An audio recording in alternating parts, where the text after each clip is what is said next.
જુઓ, ગબ્બર ઠાકોર અને અર્જુન ઠાકોરને નાથ બાર કરી દેવામાં આવ્યા હતા અને ત્યારબાદ ચર્ચાઓ એવી પણ થઈ છે કે તે લોકો સમાજમાં રહેવા નથી માંગતા, જેના કારણે તે માફી પણ નથી માંગી રહ્યા. પણ જુઓ, એક વિડીયોમાં અર્જુન ઠાકોર શું કહી રહ્યા છે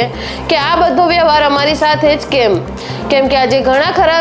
તમે ગામડાઓમાં જુઓ ડીજે વાગી રહ્યા છે, ત્યાં કેમ કોઈ પાબંદી નથી લગાવી રહ્યું અને અમારા બે ભાઈઓ જોડે જ આ રીતનો વ્યવહાર કેમ કરવામાં આવ્યો છે?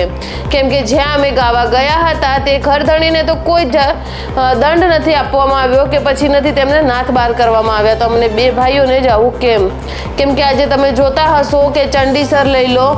ડીસાની આજુબાજુમાં કેટલાય બનાસકાંઠામાં ગામડા આવેલા છે, ત્યાં ડીજે હાલ ચાલુ જ છે અને જોરોશોરોથી તે વગાડવામાં પણ આવી રહ્યા છે.